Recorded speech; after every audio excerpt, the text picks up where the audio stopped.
Wow, breaking news! দরদ সিনেমার poster মুহূর্তে ভাইরাল। সাকিব এবং সোনাল জোয়ানের লুক দেখে তো একদম মাথাই নষ্ট মামা। দেখেন কত সুন্দর লুক।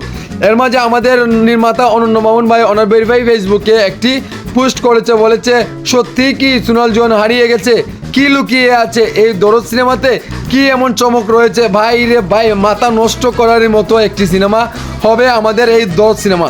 দরদ সিনেমার নতুন একটি আপডেট আমি আপনাদেরকে দেই। শাকিব খানের এই দরদ সিনেমা সেন্সারে ছাড়পত্র পেয়েছে এবং শুধু একটা ভালো একটা দিন দেখেই শুধু রিলিজ দেওয়ার পালা। আমাদের নির্মাতা অনন্য মামুন ভাইকে আপনারা অনেকে বকাচকি করেছেন, আর করতে হবে না, আর হতাশ হতে হবে না। শাকিব খানের পেন ইন্ডিয়া সিনেমা দরদ এবার মুক্তি পেতে যাচ্ছে খুবই শীঘ্রই। আপনারা অপেক্ষা থাকেন, এখন থেকে প্রমোশনে নেমেছি বা প্রমোশন হবে। এখন প্রমোশনের মাধ্যমে আপনাদেরকে একটু যে সব কিছু বোঝানো দেওয়া হবে।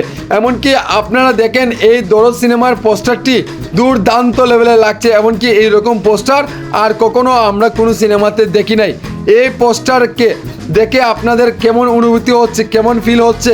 আর এত সুন্দর একটা হলো ডায়লগ, ভাই রে ভাই কি বলবো, সত্যি কি হারিয়ে গেছে সোনাল জোয়ান? এটা আপনারা এবার খুঁজে বের করতে পারলে 1 লাখ টাকা পুরস্কার দিবে অরণ্য মামুন।